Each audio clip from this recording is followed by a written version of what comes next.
एक 19 साल की लड़की जिसने 18 साल की होते ही अपने पिता के पैसों से अपने लिए एक होटल खोल लिया था और हर महीने उसे चेक करने के लिए आया करती थी कि वर्कर अच्छी तरह से काम कर रहे हैं या नहीं। इसी तरह से एक दिन वो अपने होटल को चेक करने के लिए आती है। शाम का समय था और वहां पर इधर उधर सभी चीजों को देख रही थी। देखते देखते वह उस जगह पर भी पहुंच जाती है जहां पर होटल में बर्तन साफ किए जाते थे और वहां पर एक 21 साल का लड़का बर्तन साफ कर रहा था और उसकी तरफ देखते हुए वह सभी चीज का अच्छी तरह से निरीक्षण कर रही थी। जैसे वो वहां से वापस लौटने वाली होती है तो तभी उस लड़के की शक्ल उसे जानी पहचानी सी लगती है और जैसे वो उसे गौर से देखती है तो एकदम से पहचान जाती है और उस लड़के से कहने लगती है कि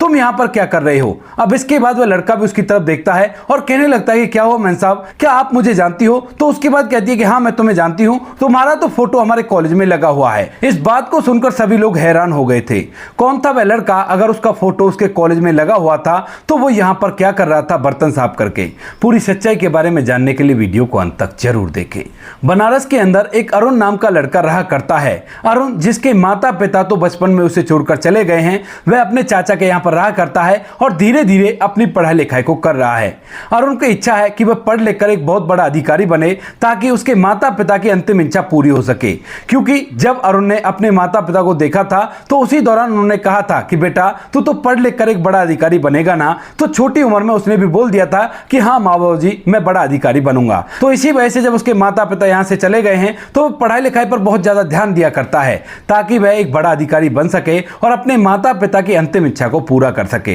यहां पर अरुण का इस दुनिया में कोई भी नहीं है, केवल उसके एक चाचा चाची हैं जो उसकी देखरेख किया करते हैं, लेकिन उनके पास भी ज्यादा रुपया पैसा नहीं है। चाचा के खुद के 3 बच्चे हैं और उनकी देखरेख करना, साथ में अरुण की देखरेख करना तो यह बड़ा ही मुश्किल हो जाता है। इसी वजह से जो अरुण होता है वह बचपन से ही अपने लिए छोटा मोटा काम इधर उधर ढूंढा करता है और उसी से अपनी पढ़ाई लिखाई को किया करता है। पर वो पढ़ाई लिखाई में काफी अच्छा होता है तो इसी वजह से कई बार उसे स्कूल से इनाम भी मिला करता है और कई तरह की राशि इनाम में मिला करती है। उन पैसों को लाकर वह अपने चाचा को दे दिया करता है। चाचा मना भी करता है, कहता है कि नहीं बेटा ये तेरे पैसे हैं अपने पास रख ले, लेकिन बेटा कह देता है कि चाचा आप मुझे अपने घर के अंदर रख रहे हो और मेरे रहने खाने का इंतजाम कर रहे हो तो मेरे किसी भी पैसे पर आपका यह अधिकार होता है और इन पैसों को आप अपने पास रख लो। ऐसा कहकर अरुण अपने चाचा को इन पैसों को दे दिया करता है और धीरे धीरे समय बीतने लगता है। समय के साथ साथ जो अरुण होता है वह अपनी स्कूली पढ़ाई को कंप्लीट कर लेता है और उसके बाद अरुण एक कॉलेज में ग्रेजुएशन में एडमिशन ले लेता है। वहां पर रहकर वह अपनी ग्रेजुएशन की पढ़ाई को करता है, लेकिन साथ ही साथ अपने लिए छोटा मोटा काम किया करता है ताकि वह अच्छी तरह से पढ़ाई कर सके और उसकी पढ़ाई लिखाई में कोई भी दुविधा ना आ सके। इसी बात को सोचकर अरुण काम करता रहता है और अपनी पढ़ाई को करता रहता है, लेकिन उसके पढ़ने की ललक इतनी ज्यादा थी कि उस ललक की वजह से वह अपने ग्रेजुएशन के टाइम में पूरी यूनिवर्सिटी में टॉप 20 में आता है। और इसके बाद यहां पर जिस कॉलेज के अंदर वो पढ़ा करता था, बच्चे तो बातें बनाते हैं लेकिन टीचर उसके लिए कुछ खास नहीं करते क्योंकि वह एक गवर्नमेंट कॉलेज था और गवर्नमेंट कॉलेज में ज्यादा इन बातों पर ध्यान नहीं दिया जाता है। इसके बाद जो अरुण होता है वह धीरे धीरे अपनी ग्रेजुएशन को कंप्लीट कर लेता है और हर सेमेस्टर में वह यूनिवर्सिटी में टॉप 20 में आया था। तो इसी वजह से लोग उसे जानने पहचानने लगे थे और यह बात कई प्राइवेट कॉलेजों के भी पता चल जाती है। अब इसके बाद जो अरुण होता है वह अपनी ग्रेजुएशन कर लेता है और उसके बाद आगे की पढ़ाई की तैयारी करने लगता है। उसके लिए वह इधर उधर काम देखा करता, लेकिन तभी एक प्राइवेट कॉलेज उसके पास आता है और कहने लगता है कि देखो हम तुम्हें कुछ पैसे दे देंगे, क्योंकि उन्हें पता चल गया था कि अरुण काफी ज्यादा गरीब है और वह पैसों के लिए बहुत ज्यादा मेहनत किया करता है। तो उसके बाद जो अरुण होता है वह कहने लगता है कि आप पैसे मुझे क्यों दोगे? तो वो कहने लगते हैं कि देखो तुमने यूनिवर्सिटी में अच्छे खासे नंबर प्राप्त किए हैं और लोग तुम्हें जाना पहचाना करते हैं, तो हम तुम्हारा फोटो अपने यहां पर यूज करना चाहते हैं और उसके लिए हम तुम्हें बराबर पैसे भी देंगे, बशर्ते हमारे कॉलेज में एक बार भाषण होंगे और वहां पर तुम्हें कहना है कि इस कॉलेज के अंदर पढ़ाई अच्छी हुआ करती है और इसी वजह से मैंने यूनिवर्सिटी को टॉप किया है। इस बात को सुनकर अरुण थोड़ी देर तक सोच विचार करता है और फिर उसके बाद पूछने लगता है कि आप मुझे कितने पैसे दोगे? तो उसके बाद कॉलेज वाले उसे एक रकम बताते हैं और उस रकम को सुनने के बाद जो अरुण होता है वो इस बात के लिए हामी भर देता है। उसके बाद जो अरुण होता है उसको उस कॉलेज में जब फंक्शन होता है तो फंक्शन के दौरान बुलाया जाता है और वहां पर जो नए स्टूडेंट होते हैं उनको एक छोटा सा भाषण अरुण देता है और कहता है कि इस कॉलेज के अंदर अच्छी खासी पढ़ाई हुआ करती है और इसी वजह से मैंने अपनी यूनिवर्सिटी को टॉप किया था। ऐसा कहकर वो वहां से आ जाता है और उसे उसके बदले में पैसे मिल जाते हैं। उन पैसों को ले जाकर वह अपने चाचा चाची को दे देता है क्योंकि फिलहाल चाची की तबीयत काफी ज्यादा खराब रहा करती है और अरुण से ये सब कुछ देखा नहीं जाता। चाची को पैसे देने के बाद वह अपने लिए इधर उधर छोटा मोटा काम ढूंढता है और ढूंढते ढूंढते ढूंढते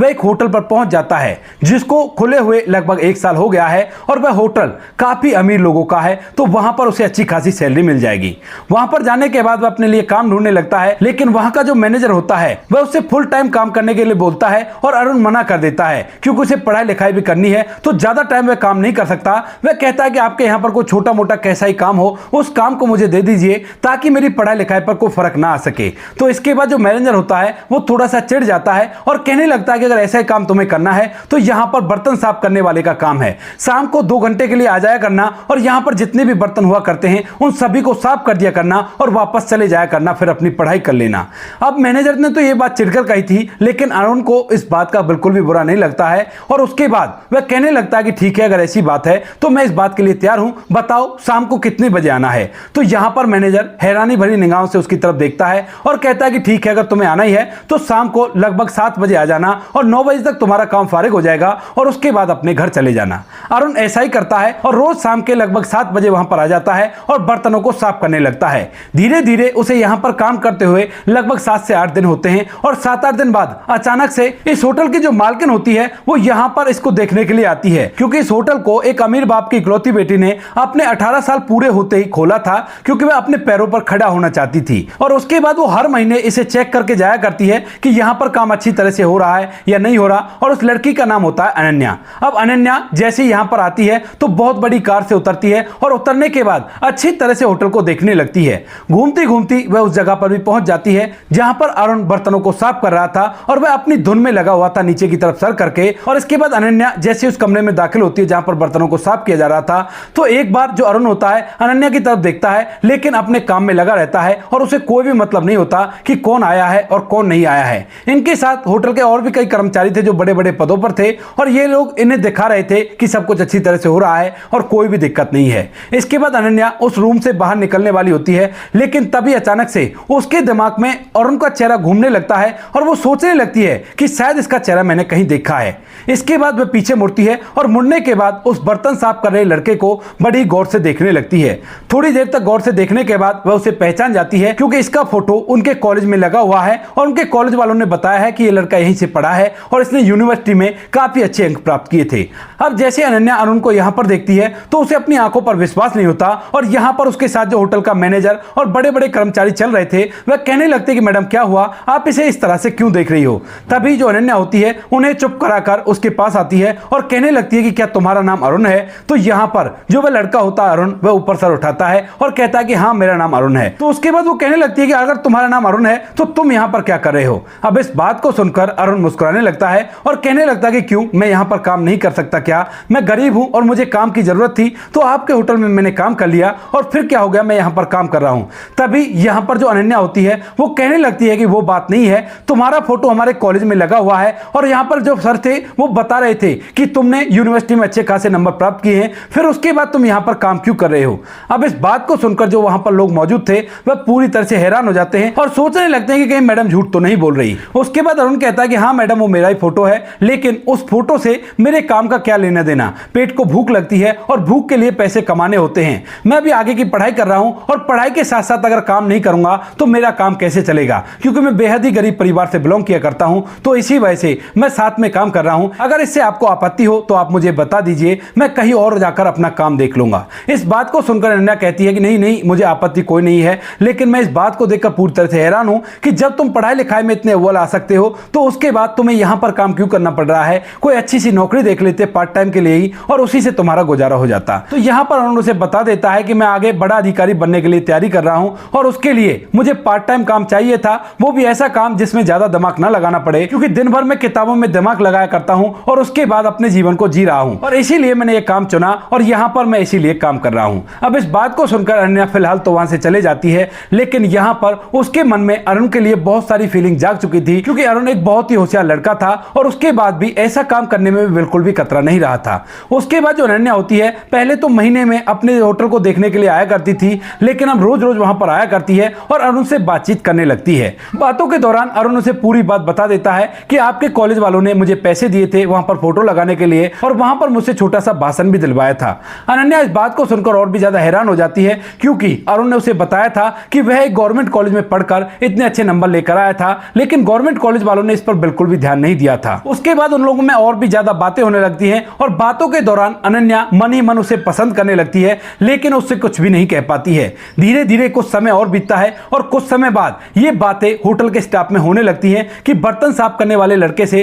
जो मालकिन है वो काफी देर तक बातें किया करती है वहीं पर बैठकर, न जाने इन दोनों के बीच में क्या चल रहा है। अब तभी एक दिन उस होटल पर उस लड़की का पिता आ जाता है अनन्या का, और वहां पर आकर वह होटल को देखने लगता है। अब जैसे ही मैनेजर अनन्या के पिता को देखता है तो उसके बाद उसकी चापलूसी करते हुए उसकी बेटी के बारे में वो बातें बता देता है कि आपकी बेटी बर्तन साफ करने वाले लड़के से बात करती है काफी देर तक, और मुझे लगता है कि उन दोनों के बीच में कुछ अलग चल रहा है, तो आप पहले ही संभाल लीजिए वरना आपकी चारों तरफ बदनामी हो जाएगी। इस बात को सुनकर जो अनन्या का पिता होता है वो एकदम से बहुत ही ज्यादा गर्म हो जाता है और उसके बाद वह वहां से सीधा अपने घर चला जाता है जहां पर अनन्या मौजूद थी। अनन्या जिसने बर्तन साफ करने वाले लड़के का फोटो खींच रखा था अपने फोन में और उन फोटोज को अपने बिस्तर पर लेटी लेटी देख रही थी। अब जैसे पिता घर आता है तो एकदम से जोर जोर से दहाड़ने लगता है और कहता है कि अनन्या नीचे उतरो, मुझे तुमसे कुछ बात करनी है। इसके बाद जो अनन्या होती है वह अपने कमरे से बाहर निकलती है और पूछती है कि पिताजी क्या हुआ, आप इतने गर्म क्यों हो रहे हो। तभी जो पिता होता है वो कहने लगता है कि ये मैं क्या सुन रहा हूं, क्या तुम बर्तन साफ करने वाले लड़के से बात किया करती हो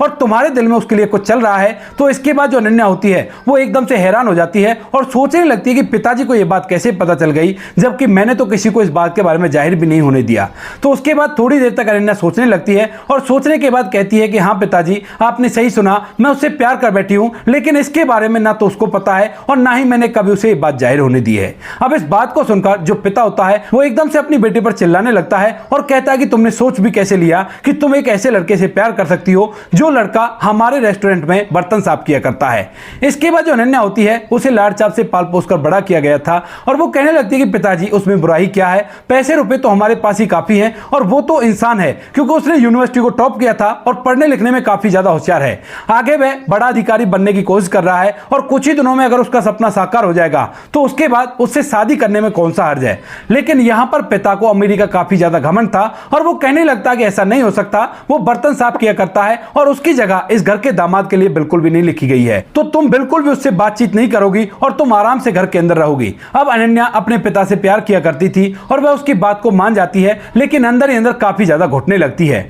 अनन्या का पिता यहां पर उस लड़के अरुण को नौकरी से निकाल देता है और उसके बाद जैसे ये बात अनन्या को पता चलती है तो उसे बड़ा ही बुरा लगता है क्योंकि अनन्या को अरुण के घर की कंडीशन के बारे में सब कुछ पता है। उसके बाद अनन्या छुपते छुपाते अरुण से मिलने के लिए जाती है और जब वो उसके घर जाती है तो वहां पर जाकर जैसे अरुण उसे देखता है तो एकदम से हैरान हो जाता है और कहने लगता है कि मैडम आप यहां पर क्या कर रही हो। उसके बाद जो अनन्या होती है वो कहने लगती है कि मुझे तुम्हारी याद आई और मैं तुमसे मिलने के लिए चली आई, क्यों इसमें मैंने कुछ गलत कर दिया क्या। तो यहां पर जो अरुण होता है वो कहता है कि नहीं मैडम आपने गलत नहीं किया, लेकिन लोग आपको यहां पर देखेंगे तो तरह तरह की बातें बनाएंगे और वैसे भी होटल में हमारे बारे में तरह तरह की बातें बन रही हैं। इसके बाद अनन्या कहती है कि कोई बात नहीं, लोगों से मुझे कोई भी फर्क नहीं पड़ता, मैं तुम्हें जानती हूं और तुम मुझे जानते हो, इतना ही काफी है। इसके बाद जो अरुण होता है घर में तो ज्यादा जगह नहीं थी, अनन्या को लेकर एक सड़क पर निकल जाता है जो कि थोड़ी खाली सी थी और वहां पर दोनों चलते चलते एक दूसरे से बात करने लगते हैं। बातों के दौरान शाम का समय था और तभी जो अनन्या होती है वो एकदम से अरुण से अपने प्यार का इजहार करने लगती है और यहां पर अरुण इस बात को सुनकर कहने लगता है कि मैडम आप क्या कह रही हो, ये बात ठीक नहीं है।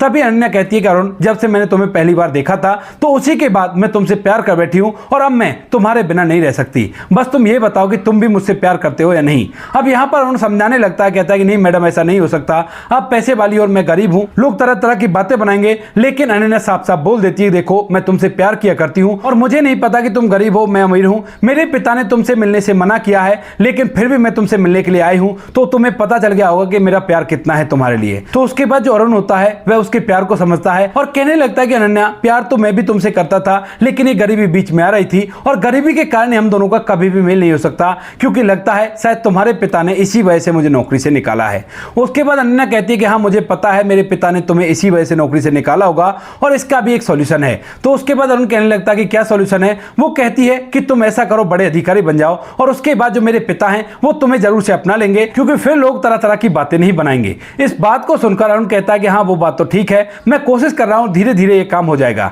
तभी अनन्या कहती है कि ऐसे नहीं होगा, उसके लिए तुम्हें मेरी एक बात माननी होगी और मैं तुम्हें कुछ पैसे दिया करूंगी जिन पैसों से तुम अच्छे से अपनी पढ़ाई लिखाई कर सकते हो और एक बड़ा अधिकारी बन सकते हो, क्योंकि साथ में अगर तुम काम करोगे तो ये चीज बिल्कुल भी पॉसिबल नहीं है, क्योंकि ये चीजें इतनी आसान नहीं है। इस बात को सुनकर अरुण थोड़ी देर तक सोचता है और पहले तो उससे मना करता है, लेकिन जब अनन्या बार बार जिद करती है तो उसके बाद वह भी मान जाता है। यहाँ पर जो अनन्या होती है वो अपने पिता से छुप छुप कर अरुण को पैसे भेजा करती है और उसकी पढ़ाई लिखाई को करवाती रहती है। धीरे धीरे इन बातों को 4 साल बीतते हैं और 4 साल के अंदर यहाँ पर जो अरुण होता है वह एक बड़ा अधिकारी तो बन गया था, लेकिन अनन्या की जिंदगी पूरी तरह से बदल गई थी। दरअसल यहाँ पर अनन्या के पिता ने उस होटल को तो उसी समय पर बंद करवा दिया था जब अनन्या ने उस होटल पर जाना बंद किया था, और जो बिजनेस वो खुद किया करते थे उन बिजनेसों के जो पार्टनर हुआ करते हैं, जब उसके पिता की तबीयत खराब हो जाती है अनन्या के की, तो उसके बाद वो पार्टनर उसके पिता को धोखा देते हैं और सारे बिजनेसों को घाटे में करके एक एक करके बिजनेसों को बंद करवा देते हैं। जब पिता अपने पूरे बिजनेस को डूबता हुआ देखता है तो एकदम से उसकी आंखें फटी के फटी रह जाती हैं और इस बात का सदमा उसे बहुत ही ज्यादा गहरा लगता है।